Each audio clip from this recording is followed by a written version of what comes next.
هەناسەکانی دڵ لە نووسینی محەممەد فەتحوڵڵا گولەن.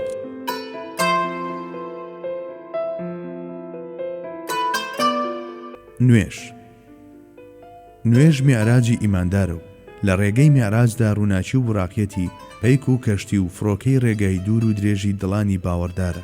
سەبارەت بە ڕێبواری ڕێی قوربەت و ویساڵ نزیکترین قەرارگایە لە جیهانەکانی ئەو دیوەوە و دوایین خێوەتیەتی و یەکێکە لەو گەورەترین هۆکارانەی کە هاوسنوور و دراوسەیە لەگەڵ ئامانج و مەبەزدا. لە ڕۆژی قیامەتدا ڕێگای گەیشتن بە نێوچەوانی سپی و ڕوانینی ڕۆشن و گرتنی پێشی پێشەوە بە یارمەتی ئەو نیشانە و هێمایانەی لەو ئەندامانەدا دەردەکەون کە لە سوژدە و دەستنوێژدا بەکارهێنراون و بوون بە خاوەنی ویژدانێک کە بە ئەندازەی دنیای ناوەوەی دانیشتوانی ئاسمانەکان پاک و بێگەرد بێت. بەڵێ ڕێگای گەیشتن بە هەموو ئەمانە دیسان بەناو نوێژدا تێدەپەڕێت. ئەم عیبادەتی نوێژەی کە بەناو نیشانی نزیک بوون لە خواوە ئەژمار دەکرێت و چەندین قوڵایی جیاجیای تێدایە، دەکرێت لە هەمان کاتدا وشەی ڕیباتی لە بەرامبەردا بۆ بەکار بهێنرێ، بەواتەی وابەستەبوون بە بیر و بۆچوونی بەندایەتیەوە و بە سەربردنی تەمەن لە چوارچێوەی ڕەزامەندی خوادا. دەستنوێژ بە نیازین لە داهاتوودا و لە کاتێکی تردا بە شێوەی سربەخۆ و تایبەتی باسی لێوە بکەین. یەکەمین ئاگادارکردنەوە و یەکەمین ئامادەکاریە لە ڕێگای نوێژدا. بانگیش ئەمیش پێویستە سربەخۆ تاوتوێ بکرێت و مافی تەواوی خۆی پێ بدرێت. دووەم ئاگاداری و ڕێگایەکی گرنگی هەڵکشانی ڕۆحی و میتافیزیکیە. ئەو مرۆڤەی کە بە دەستنوێژ جەستەی لە شتە ناپاکەکان و ناشیرینیە هەست پێکرا و هەست پێنەکراوەکان پاک دەکاتەوە، لەگەڵ بانگدا گوێ بۆ ویژدانی خۆی هەڵدەخات. لەگەڵ یەکەم نوێژیشدا کە ئەنجامی دەدا تەقەلای دۆزینەوەی سەدا و هەناسەی نێوناخی خۆی دەدات. پاشان دەست دەکات بە چاوەڕوانیکردنی دەستپێکردنی ئەو جوڵە و بزوتنەوە مەزنەی کە تەنها دەکرێت لە نوێژی بە کۆمەڵدا بەرجەستە ببێت. ئەم پەرستشە پیرۆزە کە چەشنی میعراج فراوانە، وەکو فریشتەکانی چواردەوری عەرش مرۆڤ دەخاتە سوڕانەوەی بەردەوام و بە ئاسمانەکانی ڕەهاییدا گەشتی پێدەکات و دەیگەیەنێت بە جیهانی فریشتەکان. وەک ڕووبارێک وایە کە ڕۆژی 5 جار خۆمانی پێدەشۆین و لە هەر جارێکدا دیسانەوە لە هەڵەکانمان پاکمان دەکاتەوە و دەمانبات بۆ ناو زەریاکان و بەردەوام لە نێوان سەرەتا و کۆتادا دەمانگەڕێنێت و ئەمەش بەواتای ڕاهێنانێک دێ لە دەرەوەی ڕەهەندە سروشتیەکانماندا و لە بواری ئاخیرەتی بوون و ئەبەدی بووندا گەشە بە تواناکانمان دەدا. شەو و ڕۆژ بەهۆی نوێژەوەدا بەشکردنێکی پڕ نەهێنیان بەسەردادێت کە تاکەکانی ژیان بە گوێرەی خولگەی عیبادەت ڕێک دەخرێت. وەک لە سایەی ئەمەدا مامەڵەکانمان لەژێر چاودێری خوای گەورەدا ئاراستەی دروستی خۆیان وەردەگرن. بەم جۆرە ئەو کاروبارانەش کە دەکەونە دەرەوەی سنووری عیبادەت وەک عیبادەتیان لێدێت، ڕەنگ و بۆی پەرستش وەردەگرن و ژیانی فانی سەرزەویمان ڕەنگی ژیانی دانیشتوانی ئاسمانەکان دەگرێت.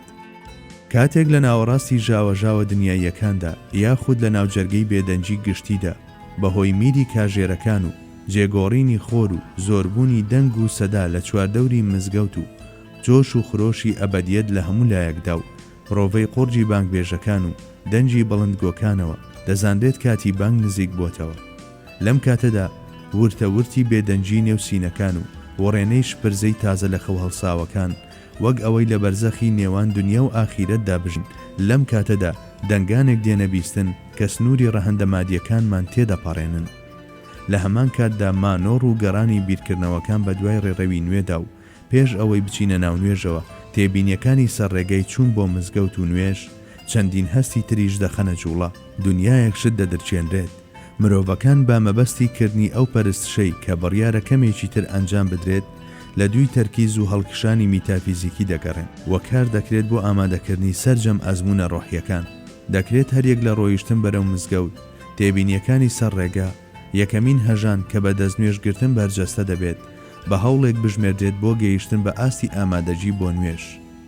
بانگ وەک بانکێشتکردن وایە بۆ نێو بازنەی حەرەم و دەنگێکی لە دوو نییە کە لە ناو قوڵاییەکانی ڕۆحماندا ئامادەمان دەکات بۆ تەرکیز و چڕبوونەوە و وەک مزرابێکە کە بە هەستەکانماندا دەهێنرێت و دەبرێت. گەر لە بەردووبارە بوونەوەی لە هەموو ڕۆژێکدا گوێیەکانمان پێی ڕاهاتبن و ژیری ئەوامانەشمان هەست بە ئولفەت بکات، لە ڕاستیدا بانک هەمیشە وەک مانگێک لە پشتی ئەو تەپۆڵکانەوە کە دەکەونە نێوان ئێمە و ئەبەدیەتەوە لە ناکاو هەڵدێت، وەک هەورە گرمەیەک هاوار دەکات و لە پڕێکدا نیگا زەوی نشینەکانمان وەردەچەرخێنێت بەرەو ئاسمان و لەم سەر و بەندەدا وەک فوارەیەک کە تاڵی باریکی ئاوی لێبێتە خوار و وەک تافگەیەک کە بە شکۆوە هاژەی بێت لە هەموو لایەکدا فەسڵ و ماوەیەکی خوایی دەست پێ دەکات. هەر ئەوەندەی دەستیشی پێکرد خۆشترین و کاریگەرترین و سەرنجڕاکێشترین و ژیان بەخشترین مۆسیقا ڕۆ دەکاتە ناو ڕەحمان، هەر بەمەشەوە ناوەستێت بەڵکو ئەفسوونی چاخە ڕووناکەکان بە دڵماندا دەچێنێت. کات بەهێنانەوەی ئەو شتانەی کە لە قۆناغە جیاوازەکانی مێژوودا لە دەستمانداون جۆش و خرۆشمان پێدەدات و لە هەموو جارێکیدا گورزەیەک لە دەنجی تازە و چەپکێک شێعر و دەستەیەک ئاهەنگمان پێدەبەخشێ. ئێمە هەردەم بانگ وەک خۆشتنێک بە مۆسیقا تەماشا دەکەین و بە هەموو بوونمان دەیبیستین و لە هەر جارێکیشدا کە گوێبیستی دەبین بێدار دەبینەوە لە ئاز وەرگرتنی تامێکی تر و ناسچێکی تر و حەزێکی تردا. ئەم هەست و شعورە زۆر جار ئەو هەستەمان پێدەدات وەک بڵێ بە پلیکانەیەکی ئەفسوناوی بەرەو ئاسمانەکان بەرز دەبینەوە، یاخۆ وەک ئەوەی بە باڵۆنێک لە ئاسمانە بەرین و فراوانەکاندا گەشت بکەین. بە تایبەت ئەگەر بانگ لە چوارچێوەی یاسا و ڕێسا تایبەتیەکانی خۆیدا و لە دڵ و ویژدانی بانگ بێژەوە بێتە دەر، ئای چەند نورانی و هەست بزوێنە ئەو چەند خولەکەی کە تیایدا ئاسمانەکان سەرشار دەبن لە نور و ڕۆحی ڕەوانی محەممەدی شاباڵ دەگرێت و لیسانی ئەحمەدی ئاسمانەکان و زەوی دەزرنگێنێتەوە. ئەگەر مرۆڤ لەو چەشنەکاتانەدا بتوانێت ڕۆ بچێتە خوارەوە بۆ قوڵترین جێگاکانی ڕۆحی و بتوانێت گوێ لە ویژدانی خۆی ڕابگرێت، ئای هەست بە چما ناگەرێکی پەنهان دەکات کە ڕژاونەتە ناخیەوە. ئەو ویژدانە زیندوانەی کە هەموو کات خۆیان نوێ دەکەنەوە و ژیانی دڵ و ڕۆحیان بە تازەیی دەمێنێتەوە. لە هەموو کاتێکی بانگدا شیرینی و پاراوی یەکەم هاتنە خوارەوەی لە ئاسمانەوە هەست پێ دەکەن و لە نێو ئەو دەنگانەدا کە لە منارەکانەوە بەرز دەبێتەوە گوێ لە بانکێشتی پێغەمبەران دەگرن، لە سینەیاندا دەگەن بە تەکبیر و تەهلیل و کۆڕی شایەتیدانی فریشتەکان، وەک بڵێ هەست بە نەفەسە ژیان بەخشەکانی جوبرەئیل و هەناسە زیندوەکانی ئیسرافیل دەکەن. لەگەڵ بانگدا دوای ئەوەی هەژان و تێربوونی دەرەوەی نوێژ تەواو بوو، بەڵام هێشتا مرۆڤ نەچوەتە ناو نوێژی فەرزەوە کە بریتیە لە نزیکی و قۆڵی ڕاستەقینە لە سای نوێژی سونەت و قامەتدا کە بە فەستی هەڵکردنی شنەبای ڕەحمەتی خوایی دادەنرێت بەسەر ڕۆحەکاندا. ئەو تەرکیز و چربوونەوەی کە تا ئەو کاتە هەنگا و بە هەنگا و قوڵتر بووتەوە دیسانەوە جارێکی تریش تاقی دەکرێتەوە و وەک ئەوەی بڕیار بێت مرۆڤ بۆ میعراج سەر بکەوێت بەو شێوەیە ئامادە دەبێت بۆ نوێژ. هەموو ئەو دەنگ و شەو کردارانەی کە هەتا ئەم چرکە ساتە بە مەبەستی ئاگادارکردنەوەی لایەنە مرۆییەکانمان و ئاراستەکردنمان بەرەو میحرابی ئەبەدیمان بەڕۆحمان کەوتون، وەکو کردداری سازکردنی تاڵ و ژێیەکانی ئامێری مۆسیقای ویژدانمانوان بە مەبەستی دۆزینەوەی نەغمە ڕاستەقینەکانی ناخمان. دەنجی ڕاستەقینە لە عیبادەتدا ئەو کاتە دەست پێ دەکات کە کۆمەڵێک مرۆڤ هەست و نەست و بیرکردنەوەیان بووە بە یەک و ڕوویان لە میحرابێکی تاقانە کردووە و لە پشتی ئیمامێکەوە ڕێزیان بەستووە و بە چەمانەوە و نوشتانەوەیان ڕێز و ستایش دەردەخەن و لە بەرامبەر خواوە ڕاوەستاون و ئومێدەواری چەندین شتن و لە سوژدەدا سەریان و قاچەکانیان لە هەمان ئازدایە و بەم شێوەیە ڕووە و خوای گەورە ڕێدەکەن. ئێمە بە ئەندازەی هەستکردن بە ڕۆحی جەماعەت لە ویژدانماندا تامی جوانی و جۆش و خرۆشی سەردەمی ڕووناچی پێغەمبەران دەکەین. بەڵێ بۆ ئەوانەی کە نوێژەکانیان هاوتەری بە نوێژی دانیشتوانی ئاسمانەکان، هەموو جوڵەیەکی پشت ئیمام، هەموو تێک وەک دەنگێک وایە کە حەسرەتی بەهەشتی لە دەستدرا و یادی ئادەمیزاد دەخاتەوە و بۆن و ڕەنجی هیوا و بە یەک شادبوونەوەی لێدێ. بۆ هەموو ئەو کەسانەی کە خۆیان ڕادەستی ڕەهەندی میعراجی نوێژ دەکەن، نوێژ وەکو تەپۆڵکەکانی بەهەشتی جوان و نازدار وایە لە دەمی سپێدەدا. ئێمە بە ئەندازەی فراوانی دنیای ناوەوەمان لە هەر وەستانێکماندا بۆ نوێژ قوم لە بێگەردی و ئاسوودەیی ئەو کاروانی ڕووناچێ دەدەین کە لە جوانیەکانی بەهەشتەوە هەتا ئەم ڕۆژگارەمان درێژ بوونەتەوە. لە سایی ئەمەدا زیهنمان لەو پەرتەوازەیە ڕزگاری دەبێت کە بەهۆی جەنجاڵی دنیاوە تووشی بووە. ڕۆحمان لە کەش و هەوای تەنگ و تاریکی جسمانیەت قوتاری دەبێت و دنیای دڵمان جارێکی تر بە خولیای ویساڵ قوڵب دەدات. ئەگەر لە هەموو کاتەکانی نوێژدا و لە کاتی سەرجەم فەرزەکانیشدا نەبێت، پاڵەوانانی بواری ڕۆح و دڵ هیچ نەبێت، ڕۆژی چەند جارێک لە نێوان ئەزەل و ئەبەدیەتدا دێن و دەچن، زوو ڕابردوو داهاتوو پێکەوە بە بێژنگی بیرکردنەوە تەتەڵە دەکەن و پێکەوە و لە یەک کاتدا تەماشای ئەو پارچە ئاڵتونیانەی کات دەکەن کەوا دەردەکەون ڕابردوو بن. لە هەمان ئەو تەپۆڵکە زمڕوتیە سەوزانەی داهاتوش کە ڕەنگ و بۆی هیوایان گرتووە، ئەو کەسە وەک ئەوەی قوم لە ئاوی کەوسەر بدات یادگاری 1001 چێژ و بەختەوەری لە ناخی خۆیدا دەدۆزێتەوە، وەک ئەوەی لە خەوندا بێت دووریەکان و ڕەهەندەکان تێدەپەڕێنێ، لە جیهانەکانی سەرروکاتدا دێت و دەچێت، تامی هەموو چێژەکانی شتە دەراساکان دەکات، لەم هەست بۆ ئەو هەست و لەم بیرکردنەوە بۆ ئەوەی دی باڵ دەگرێت، هەموو ساتێکی لە نێو زریان و شەپۆلی مەعریفەتێکی جیا و خۆشەویستێکی جیا و چێژێکی جیا بەسەر دەبات. ئەم تێبینیانە تایبەتە بەو کەسانەی کە ئاسۆی عیرفانیان گەیشتووەتە ئەم پلەیە، بە تایبەت کاتێک ڕۆح و دڵ یەکانگیر دەبن لەگەڵ نوێژدا. ئیدی ئەم چۆنیەتیە نورانیە لە بری کردارە ئاساییەکانی جارانمان ئاهەنگ و شێعر و ئاسمانێتی خۆی دەهێنێت و لە جێگایدا بنیاتی دەنێت. ئەو جوڵە ئەفسونایی و پڕ لە تەلیسمانەی نوێژ کە ڕۆژی چەند جارێک بیرکردنەوە و خولیاکانمان گۆش دەکەن، هەمیشە ڕێگایەک و دەلاقەیەک و کڵاو ڕۆژنەیەک دەدۆزنەوە کە لێیەوە بمانگوازێتەوە بۆ جیهانەکانی ئەو دی و وا لە دڵمان دەکەن بڵێت مەکانم بوو بەلا مەکان، هەموو جەستەم بوو بە گیان، نیگای خوایی بە دەرکەوت، خۆمم بینی مەستی لیقا بوو. بەم شێوەیە عیبادەت جارێکی تر گەنجینەی ئەو جوانی ئەزەدیانەی کە لە دڵدا شاراون و سەرچاوی هەموو واریداتەکان بە قوڵیەکی هێندە فراوان کە ناتوانرێت بترنجێنرێتە ناو سنووری ڕەهەندەکانەوە ئاشکرا دەکات و دەری دەخات. لەبەر ئەوە لەبری ئەو بابەتانەی کە لە نوێژدا بەڕوونی دەردەکەون و دەزانرێن زریانێکی هەست و نەستەکان هەڵدەکات کە سنووری چەندێتی و چۆنیەتی تێدەپەڕێنێت و ڕنگ و بۆی هەیبەت و مەزنی لێدێت. هەمیشە لە نوێژ شتانێک کە ناتوانرێت بوترێت ئاسۆمان دەتەنن. هەستگەلێک کە دەربڕینیان ئەستەمە مۆسیقایەکی نامۆ بەگوێ ڕۆحماندا دەچپێنن. چەند تەسکردن و بیرکردنەوەیەک بوونمان داگیر دەکەن کە لە قالبی زمانی ڕۆژانەدا جێیان نابێتەوە. وەفەتانەتێک کە ڕەنجی غەیبی گرتووە و سنوورەکانی عەقڵی مادی و لۆجیکی ڕووتی تێپەڕاندووە، دەرگای بیرکردنەوەی زیندووبوونەوە و مەعاد کە درێژبوونەوەی خەتی پێغەمبەرانە دەخاتە سەرپشت. لەم ڕۆوە دەتوانین بڵێین کە بەندە پەرستشێکی لە نوێژ گەورەتر و حاڵەتێکی تەندروستتر و فراوانتری نییە لەو خەیاڵ و تەسەورانەی کە لە کاتی نوێژدا جۆش دەسەنن. ئەو ئاسۆی نوێژەی کە تیایدا ڕۆحی مرۆڤ لە ڕووی هەستکردن و تێگەیشتنەوە بازنەی شهود و وجود دەبڕێت و دەگات بە جیهانی غەیب. کەسێک هەست بەم حاڵەتە بکات لە حەسرەت و هیجرانی هەموو ڕۆحەکان تێدەگات و وەک سرودێک دەیچڕێت.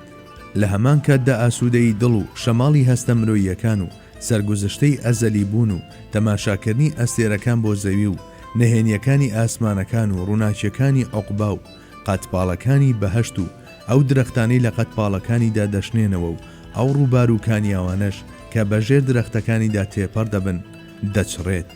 بە ڕوکنەکانی نوێژ دەیهێنێتە سەرزار، بە قورئانەکەی ناوی دەیڵێت و هەمیشە بە شێوازێکی زۆر تازەتر دەیڵێتەوە و با جۆرێک دووپاتی دەکاتەوە وەک ئەوەی کەوسەر دەرخواردی ڕۆحەکانمان بدات.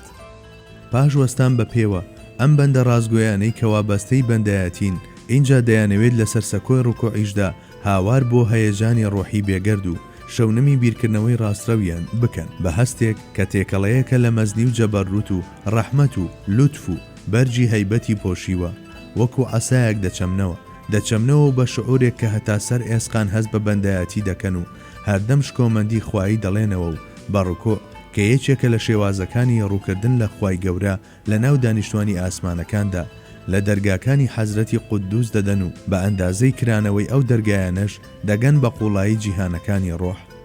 هەروەک لە حەج و گەشتەکانی تردا لە کاتی سەرکەوتن بەسەر بەرزاییەکاندا و دابەزین لێیان تەکبیر و تەهلیل دەکرێن. بە هەمان جۆر لە نوێژیشدا کە ناونیشانی گەیشتنی میعراجی ڕۆحە، لە کاتی تێپەڕبوون لە بەشێکەوە بۆ بەشێکی تر بە هەمان هەست و بۆچوونی پیرۆز و بە هەمان وشەی پیرۆز گوزارشتی لێ دەکرێت. لە هەموو ڕوکنێکدا بەو تەکبیر و تەحمیدانەی دەکرێن و ئەو تێبینیانەش کە ئەم وشانە بانکێشتیان دەکەن دەست بۆ قوفڵی دیوانی هەرە مەزن دەبرێت و پاشان دەست دەکرێت بە چاوەڕوانیەکی پڕ لە بێداری و دیقەت و وریایی وەک ئەوەی مرۆڤ بیەوێت بە باشترین شێوە سوود لە کاتێکی زۆر پیرۆز وەربگرێت و هەڵی بسەنگێنێت. چەشنی هەستیاری پشیلەیەک کاتێک چاوەڕوانی نێچیرەکەی دەکات، مامەندی سەبری جاڵجاڵۆکەیەک هەوڵ بۆ شکاری درەوشانەوە و واریداتە خواییەکان دەدات. لە نوێژدا ڕوکۆ هەنگاوێک لە پێش قیامەوە هەناسە ژیان بەخشەکانی خۆیمان بەسەردا دەبارێنێت و لا خەونێکەوە کە مەحاڵە لەم دنیا سنووردارەدا بێتە دی، ئای چ شتانێک بەگوێ ڕۆحماندا دەدات کە لە ژیان جوانتر و زۆر لە چێژە جەستەییەکان بەلەزەتترن و هەرگیز خەیاڵیش ناتوانێت بە داوێنی بگات. پەیمانی چەند ڕۆژ و سەعات و خولەکێکی زمڕوتی بە دڵماندا دەدات جیاواز لەو شتانەی کە داوامان کردوون و چاوەڕێیان بووین، مەگەر ئێمە لە ڕوویەکەوە منداڵی هیوا و بیرکردنەوە و خولیا و چاوەڕوانیەکانی خۆمان نین؟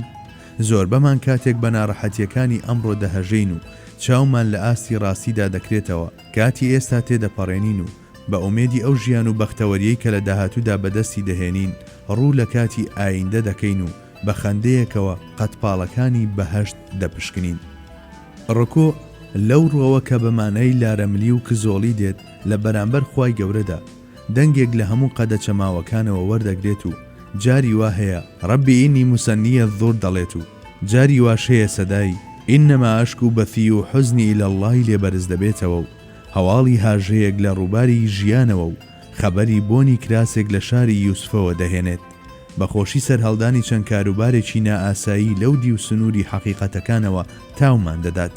هێندە جۆش و خرۆشمان پێ دەبەخشێت بەو زریانی سوپاس و ستایشەی کە لە هەموو بوونمانەوە دەپڕژێت کەمەرمان ڕاست دەکەینەوە و فەستێکی منەت و سوپاسگوزاری تری پێشکەش دەکەین. ئەم بە پێوە وەستانە کورتە لەوەی یەکەمیان جیایە و بەندەرێکی بەرەوخوا دەرچوونی جیاوازە. لەم بەندەرە نورانیەدا جارێکی تر تەسبیحاتەکانی قیام و خوێندنەوە و ڕوکۆ با قوڵاییەکانی ڕۆحماندا تێدەپەڕن و تێدەکۆشین ڕەهایی هەستەکانمان و بێسنووری خەیاڵەکانمان بترنجێنە ئەم وەستانە کورتەوە و تیایدا هەستی پێ بکەین. هەموو هێزی هەستمان بە مەبەستی ڕاوکردنی واریدات دەخینە گەڕ و بەشنەی ئەو گەنجینە شاراوایی دەستمان لێی گیر دەبێت خۆمان ڕادەستی شەپۆڵێکی فراوانتر و ڕەنگاوڕەنگتر دەکەین.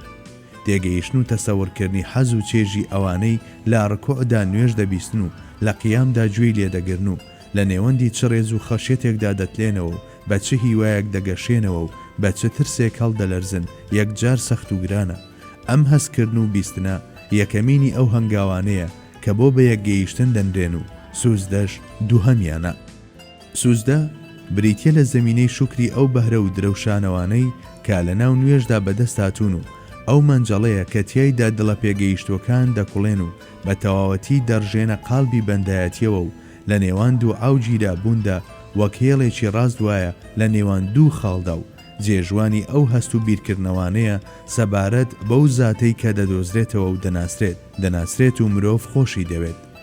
ئێمە کاتێک لە پێگەی ڕاستەقینەی خۆیدا هەست بە سوزدە دەکەین و گوێی بۆ ڕادەگرین چەپکێک لە ئیمان و ئیسلام و ئیحسان تکاوە بە نێو قیام و ڕکوعەکانی نوێژەکانماندا تێپەڕیوە و ڕژاوەتە ناو تەپۆڵکە زمڕوتیەکانی دڵمانەوە. لە سوزدەدا سەر و قاچەکانمان لە یەک خاڵدایەک دەگرن و وەک بازنەیەک لول دەخۆین و چەشنی کەوانێک دەینەوە یەک و دەبین بە دەنگێک و هەناسەیەک و دەناڵێنین و فراوانی هیواکانمان کە زۆر لە پێشکردەوەکانمانەوەن هاوڕێ لەگەڵ پێشکەوتن و سەرکەوتنی ڕەحمەتی خوایی بەسەر هەموو شتێکدا تێکەڵاو دەکەین لەگەڵ ئیمانەکەماندا و بە تێپەڕبوون بەژێر ئەم قەوسەدا کە سەرێکی لە دنیادا و سەرێکی لە عوقبادایە و لە پەلکە زێڕینە دەچێت هەوڵی گۆڕینی چارەنووسمان دەدەین. مرۆڤ کاتێک لەسەر ئەو لووتکەی بەختەی کە بەهۆی هەست و نەستەکانی ناو سوزدەوە بەرز بووتەوە بۆی تەماشای حەقیقەت دەکات بە بەکارهێنانی زمانی دڵ و هەڵڕشتنی هەموو وشەکانی هەستی و با هەندێک ئاراستەکردنی دنیا بەرەو ئاخیرەت و هەندێکی ژوێنە دانەوەی جیهانەکانی ئەو دی و لە دنیای ڕۆحیدا لەوانەیە هەست بە مەزهەریەتێکی وابکە وەک ئەوەی داستانی بەندایەتی بڵێتەوە. بەڵێ کاتێک دوعاکانی مرۆڤ کە بە شعوری بەندایەتی خرۆشاون ئەڕۆ دەچنە ناوڕووباری ڕەحمەت و لوتفی خوایی و یەکانگیری یەک دەبن و دوعا و وەڵامەکەی دەگەن بە یەک. هەستەکانمان وەک ژیانی بەهەش جوان و وەک فراوانی بە یەک شادبوونەوەش شەپۆڵ دەدەن. سەبارەت بەوانەی لەمە تێدەگەن تامی ئەم جوانیانە هێندە خۆش و شێوەکەیشی هێندە سەرنجڕاکێشە ئەوانەی تەنها جارێک هەستی پێدەکەن و دەیچێژن نازانن چۆن سوپاسی ئەم نیعمەتانە و خاوەنەکەیان بکەن.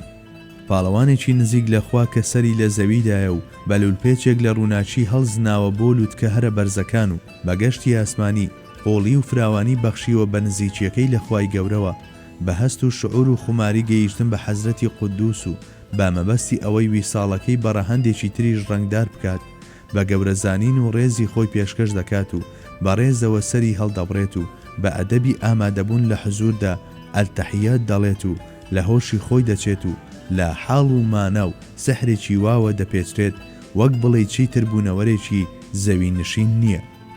ئەو قارەمانی بواری نوێژەی کە بە حەزە فراوانەکانی نوێژ دەجۆشێت بە هەستێک کە تێربوون ناناسێت و لە سەر و سنوورەکانی چەندێتی و چۆنیەتێوەیە گیان و ماڵ و هەموو بەخشە خواییەکان بە نیەتەکەی قوڵی و بێسنووریان پێدەبەخشێت و باقینەکەیشی پەیوەستیان دەکات بەخواوە و بەم شێوەیە دەیانکات بەشتانی ڕەها. لە بەرامبەر هەموو ئەمانەشدا ڕوو دەکاتە بە جێهێنانی قەرزی ئەستۆی و بەگشت هەستیاری دڵی یادی خوای گەورە دەکاتەوە و دەناڵێنێت، یادی پێیانبەر دەکاتەوە، ناخی پڕ دەبێت لە کرانەوە و ئاسوودەیی، بیر لەو مرۆڤانەی تر دەکاتەوە کە هاوبەشن لە هەمان بەختەوەریدا، دوعای خێریان بۆ دەکات. ئەم ڕێگەی میعراجەی کە بە تەکبیر دەستی پێکرد بوو بە شەهادەت کە بە کۆڵەکەی دین دادەنرێت کۆتایی پێدێنێت. ئەو مرۆڤانەی کە بە نوێژ ڕاهاتون و پێی گۆش دەبن هەرگیز تێری لێ ناخۆن، نەکرد تێر نابن، بەڵکو لەگەڵ تەواوبوونی هەموو نوێژێکدا نییە زیاتر دەڵێن و لەم نوێژی سونەت بۆ ئەوی تر ڕادەکەن و لەگەڵ نوێژی چێشتەنگاودا وەک خۆر بەرز دەبنەوە و بە ئەوابینیش دەستیان بەرقوفڵی دەرگای قوربەت دەکەوێت و بە شەو نوێژیش ڕووناچی بۆ بەرزەخ ڕەوانە دەکەن، هەوڵ دەدەن ژیانیان لەسەر بنەمای پەرستش بچن و هەرگیز نایانەوێت لەو نور و مانایانە جودا بن کە ڕۆحیانی لە باوەش گرتووە. بەڵێ نایانەوێت جودا ببن و هەمیشە بە هەڵە داوان بە دوای جوانیەکانی عیبادەتدا ڕادەکەن.